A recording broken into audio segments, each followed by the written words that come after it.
What's up, everyone? It's your boy Norrin Radd89 here, bringing you another video. For today's video, we're going to be talking about Dominion, prequel to The Exorcist. Yes, we're going to talk about Paul Schrader's version of this sequel, because we already did Exorcist the Beginning, which was the Rennie Harlan version, and this was the version that first got released to kind of screenings and test screenings.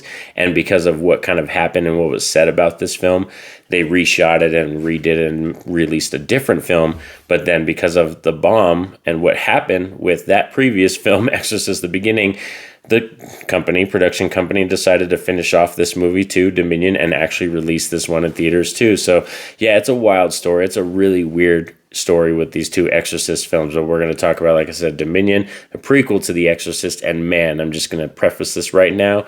This film is rough. So let's get into this. Roll it.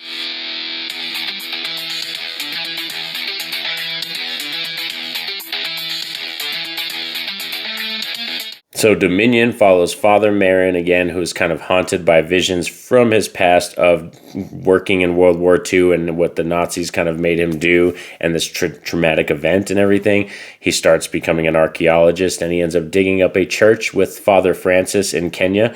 And what they do is they end up, stuff happens because they revealed this church, and because they discovered this church that apparently predates Christianity in that area and stuff like that, the Christian missions.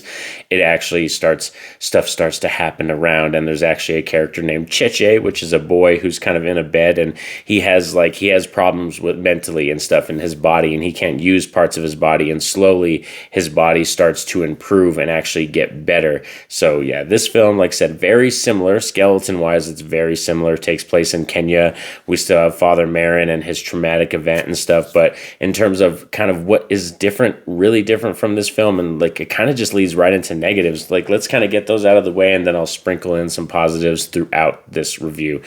One main negative is that this film is a slog to get through. It's about the same length. There's only like a 4-minute difference between Exorcist the Beginning and Dominion, and you can feel this film. This is one of those movies that pushes 2 hours, and you feel every minute of it, and that's not a good thing. When you have a really long movie that's 2 hours or 2 hours plus, you want it to feel like a brisk pace. You don't mind that it's long, but you want it to feel like an hour-and-a-half movie because of how entertained you are or how sucked into the story you are. This film does none of those things. Another thing we got to talk about is this film to me, does not feel like a horror film. It lacks a lot of horror elements. It's just much more a character study of Father Mann, and also this different character. There's a lady in here who's different from the actress from the other film. They recast it and put a girl in here, and the girl in this one, like, whew, she is not good. I understand why they recasted her, because the way Paul Schrader had her act her character out, or just maybe this is what she chose for this character, but it does not work. She has zero chemistry with Stellan Skarsgård, and I think that's why they decided to recast and do a different girl for Exorcist the Beginning. So Dominion has some very poor character choices, and when you're a character piece, you need to like the actors, and you need to have some chemistry, and there's little to no chemistry between them two. Father Francis is okay. I don't mind him, because the father in Exorcist the Beginning just comes into the story. You don't even really know him, and he kind of gets shoehorned out of it later in the third act. And yeah, Father Francis is at least an actual character in this film, and he has a kind of dueling personality with Mann, because he's very faithful. He's committed to the church, and Father Mann's at that point where he's like, I'm past that. I drink, I smoke, and I'm an archaeologist now. Screw the church kind of thing. So that's how he is. So their duality, which is a very common thing in religious movies, but at least they have some chemistry. So there's a positive right there. Another negative, though, is this one has, again, god-awful CGI. We have these CGI hyenas that show up again at one point where Stellan Skarsgård almost gets attacked, and it's just during a brightly lit scene. Like, this scene is broad frickin' daylight, and you have these awful computer PC PS2 graphic like hyenas just coming across the plains, and you're like, what are we looking at? Like, so there's some choices in here that I just don't understand why they wanted to do that, because when you do that kind of stuff in a film, it just takes you right out of it. For me, it does. Like, bad CGI can really take me out of a project real quick. Like, I can be sucked in, I could be enjoying the story, and then when I see some bad CGI, I'm like, oh God, like, that'll just really get me out of it. But this film, like I said, makes some very poor choices in terms of that for sure, and especially also these camera filters and lighting.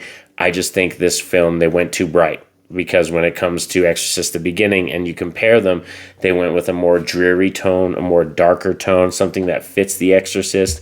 And this film has little to nothing to do with it in terms of vibe, in terms of the way it looks. And like I said, I already have problems with Stellan Skarsgård as he doesn't portray the persona of Father Mann. I don't see him as that character even at that point in his life. So there's a lot of stuff holding this film back. It's kind of crazy because Exorcist 2 is always, Heretic is always heralded as one of the worst sequels of all time.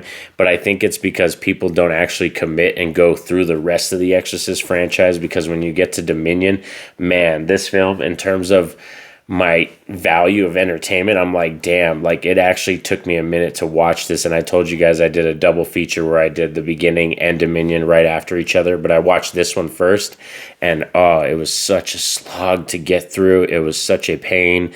And because of the dreary tone and the pace of this film and the awful acting and the terrible CGI, it was such a poor experience that I kind of feel like giving this a worse rating than Exorcist 2 Heretic. Because when I think about it in my mind, I'm like, at least that film is kind of inherently hilariously bad.